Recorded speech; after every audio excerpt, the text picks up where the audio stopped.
the Kates. First off, girls, I suppose tell us a little bit about yourselves and how you became a band. So we started back in 2018, I think, and we got together for an ovarian cancer fundraiser gig that myself and my family used to put together every year in memory of my mom. I had this idea that we would get all kind of female acts together, and that any of the lads that were playing would kind of play music written by women or performed by women, just to, you know, shine a spotlight on the contributions of women to music.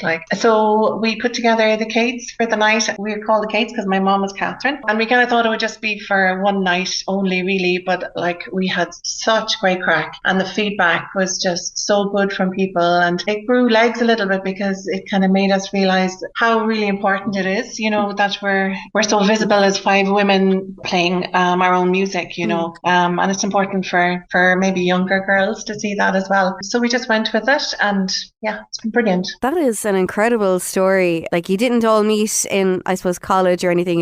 It was genuinely around like an event, kind of. Yeah, exactly. Paula kind of knew us all in different ways. I knew Paula from another project that we were doing together, and then a few of them are from the Clonakilty area. So it was kind of like, I just remember that she sort of cobbled it together. Like, I think even like we didn't know Eve. I had done a gig with Eve or something, and I said, "Oh, try out Eve," because she seemed to be a really great guitar player, and some of us didn't even know our instruments really. We all play guitar and sing and stuff, and then it was like, oh, now go ahead and play bass and drums and all that stuff. So it was kind of interesting that it's actually perfect that we all can have these other skills. Who do you guys look up to when you're writing and performing? And tell us a little bit about your style of music. Well, I think rock and roll, that's something that we all really kind of agreed on. When we first got together, as Paula said, we wanted to play songs and perform songs that were written by women. And then we started to whittle it down to things that we were really, really into. And I think it was just this rock sound that we all just really kind of agreed on. And when we start writing our own songs and stuff, we love a bit of dirt and a bit of grunge, a bit of all that stuff. So yeah, I don't know. What do you guys think? I guess our influences are definitely changing. Like, even in recording the album, we've kind of seen it evolve since when it started. You know, we're really starting to find our niche. Like, we know we all sing really well with harmonies, and I would say Adrian Lenker would be a massive influence that I'd be trying to channel.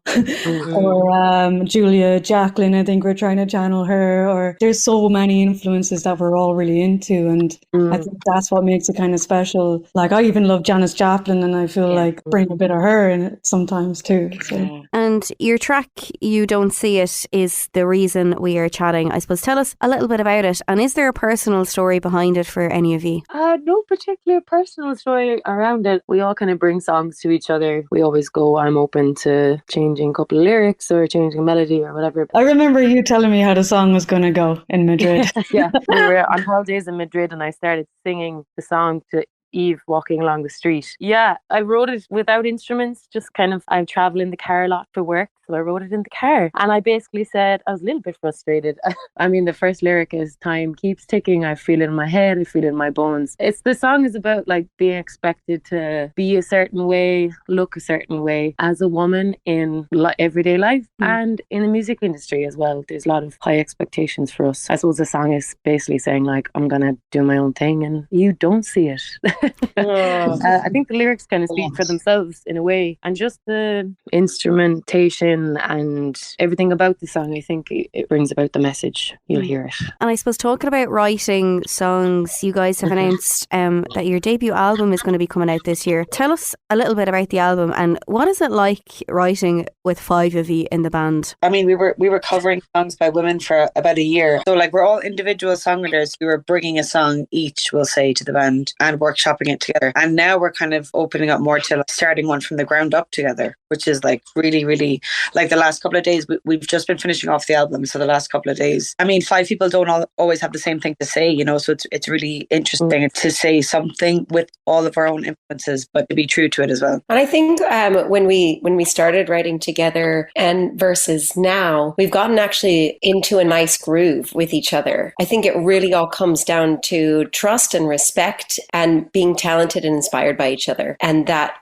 I think, is probably the best way to make sure that there's a creative space that we can all add in something to. When is this album coming out, or have you got a date for it yet? It's going to be out in October. Yeah. So we just have one more day left in the recording studio, and we'll be ready to go for October for sure. And have you guys got anything else exciting coming up over the next couple of months other than your debut album? We have a couple of gigs lined up. So we're playing in Connolly's in Leith in March, and Collins Cork in March, and Whelan's in Dublin in March, and then we're in the Roisin Dove in Galway in May as well. Well, we work as well, and we have other things going on in our lives, so we're trying to kind of balance everything. A few nice things coming up. Last summer ended up being an amazing summer for us as well, and hopefully this summer will bring more of the same. And I suppose finally, where can people find you guys on social media if they're looking to stay up to date? We're on we're on TikTok, and we're on Instagram, and we're on Facebook. So those 3 platforms in particular, I think. And then there's a link tree and all in the bios and all of those that kind of point you to our gigs and just any more information about what we're doing. Well, the Kate's Music. So if you search the Kate's Music, that's where you can find us.